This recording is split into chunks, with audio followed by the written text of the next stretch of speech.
Olá, meus queridos e amigos alunos do estágio supervisionado 3 e 4. Como todos sabem, nós estamos aí afastados das atividades presenciais em razão da epidemia de coronavírus e, portanto, as aulas não têm ocorrido para tirar as dúvidas dos senhores.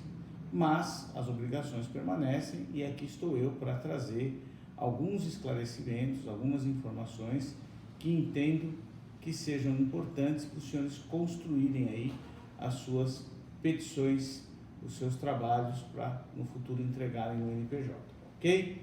Então, na última aula que nós fizemos, que foi a primeira na verdade, nós fizemos 2 encontros juntos, onde nós apresentamos uma petição, uma contestação e lá já foram sanadas todas as dúvidas, todas as eventuais dificuldades que os senhores poderiam ter com relação aos 2 primeiros problemas. Posteriormente, na outra semana, eu coloquei 2 outros problemas para serem resolvidos. Por exemplo, o problema da petição de despejo, onde o locador, eu apresento que ele tem vários domicílios e, dentre um desses domicílios, ele possui lá um imóvel locado para a senhora Beatriz Catarina, que é locatária e que teve até um fiador na época, que assinou como fiador, mas que não teve a outorga uxória da esposa, ou seja, aquela autorização exigida pela lei, no caso de você ser um fiador do seu cônjuge, né? Quando você é fiador de alguém e você é casado, se você é marido, você tem que ter outorga uxória, se você é mulher, você tem que ter autorização marital. E isso não aconteceu nesse contrato. Então eu narro toda essa história, falo que ela está atrasada com alguns meses de aluguel, e aí vem o problema para você montar a petição de despejo. Bom, qual é o raciocínio que nós queremos desenvolver no aluno aqui? Muito embora eu até coloquei lá um modelinho, coloquei lá alguns parágrafos de sugestão, que vocês não precisam segui-los identicamente, mas tê-los como base para a petição, os senhores têm que começar a criar os seus parágrafos, né? Mas a gente sempre dá algumas dicas para ajudá-los nessa construção das petições. Bom, primeira coisa que nós falamos numa petição, que é o endereçamento, é a competência. Para onde eu encaminho essa petição? Aonde eu vou pedir que o juiz aprecie? Bom, eu coloco lá 5 domicílios e coloco que o imóvel está localizado na comarca de Suzano, onde foi feito o contrato de locação, onde foi celebrado o contrato de locação. Esclareço na petição, isso é um ponto ali que é uma, entre aspas, uma pegadinha ou algo para deixar você talvez na dúvida e buscar o conhecimento, que não houve foro de eleição no contrato. Mas se eu for lá no artigo 58 da lei do inquilinato, e a partir do 58, 59 eu vou encontrar várias regras processuais que possam ser utilizadas pelos senhores. Por exemplo, a questão do próprio foro de eleição. Se o contrato nada prevê, qual que é o foro que a lei fala?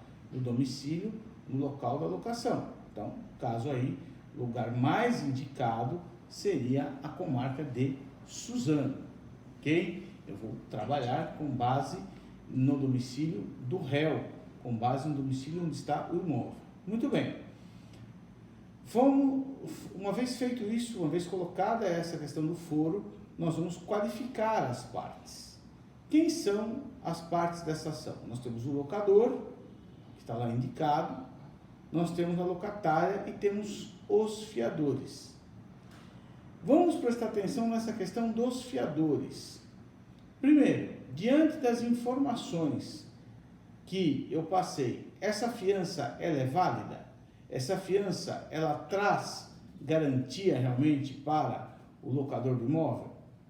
Obviamente que não, porque a partir do momento que o fiador assinou sem a outorga uxória, a fiança ela é sem efeito, ela não traz os efeitos que a lei determina que ela deveria trazer, ela é nula, ok? É uma exigência da lei, essa exigência, né? Essa assinatura da mulher. E além do que, a mulher já faleceu, ou seja, não poderia nem confirmar que não sei se a mulher ou o homem faleceu, um dos dois aí faleceu, mas independente disso, não foi assinado pelos dois e houve o falecimento, ou seja, o fiador não tem mais validade nenhuma. Então, não vou nem perder meu tempo de ajuizar uma ação contra um fiador que já não tem mais condição de responder por aquela obrigação locatícia, que talvez nunca teve, em razão até da falha que houve na celebração do contrato de locação. Então, obviamente que a ação será contra apenas a locatária. E aí vem uma interessante sacada que vocês precisam ter. A lei do inquilinato, 8.245/91, no artigo 59, ela fala lá, inclusive eu coloco na petição aí, o inciso que demonstra que eu posso pedir uma liminar. O que é uma liminar? Uma tutela de urgência de natureza liminar, ou seja, de natureza antecipatória, no sentido de que o imóvel seja o quê?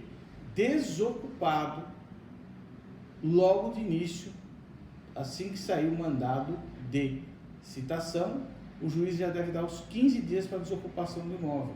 Por quê?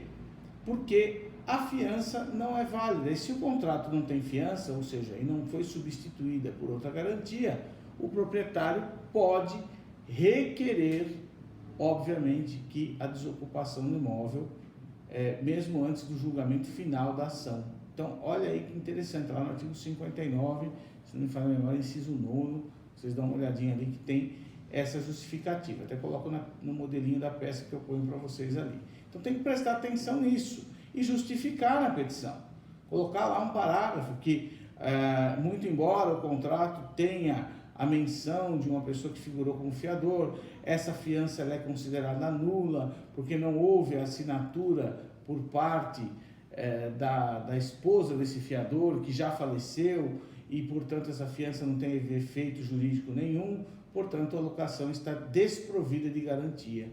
Estando a locação desprovida de garantia, a lei autoriza que o locador possa retomar o imóvel logo no início do processo, pedindo-se aí, então, a liminar, no caso aí, combinando-se o artigo 59 da lei do inquilinato, que é a lei 8.245, com a tutela de urgência do artigo 300 do Código de Processo Civil. Eu tenho que combinar porque é o seguinte, quando a lei do inquilinato foi alterada, foi antes da redação do novo CPC. Então, ela usa alguns termos ainda que eram usados antes dessa redação. Então, eu vou combinar o artigo 59, o inciso respectivo, e o artigo 300 do Código de Processo Civil, que fala lá da probabilidade do direito e do perigo de risco, de dano iminente, caso a tutela não seja deferida. Então, eu combino esses dois aspectos e peço a liminar. É só isso? Não. Qual é o requisito para que eu possa requerer essa liminar para o juiz?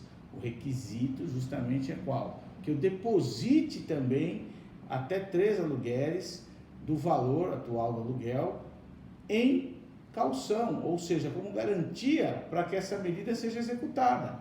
Essa é a condição que está lá na lei. Se eu não requerer isso, o juiz não vai me conceder a tutela de urgência. Por quê? Porque se lá na frente a locatária tiver razão, esse valor da caução servirá de quê? De perdas e danos, servirá de abatimento dos prejuízos que ela possa ter auferido com a desocupação do imóvel.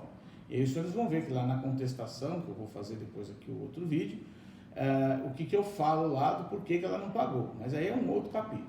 Então, importante colocar isso daí. Outra importância, qual o valor da causa? Tem que olhar lá no artigo 58, então não é só um aluguel, é 12 vezes o valor devido, ou seja, eu vou somar os valores e aluguéis e vou colocar 12 vezes o valor da causa. E com base nisso é que eu vou recolher as minhas custas processuais. Então, estou trazendo essas explicações para vocês, embora a peça de esqueleto ela seja bem completa nesse sentido, e eu espero que vocês tenham acertado aí o problema. É importante sempre a gente estudar a legislação especial sobre o assunto. Eu estou falando de locação de imóveis urbanos.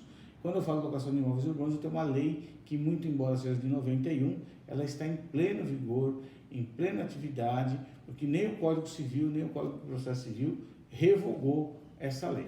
Existem alguns aspectos que, obviamente, a gente precisa coadunar ali com a nova legislação, adequando, como, por exemplo, a tutela de urgência que eu expliquei para vocês. Mas isso não significa em absoluto que a lei esteja revogada. Ok?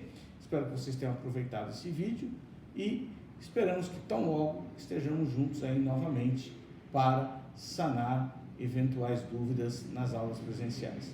Um abraço a todos, que Deus abençoe a cada um de vocês.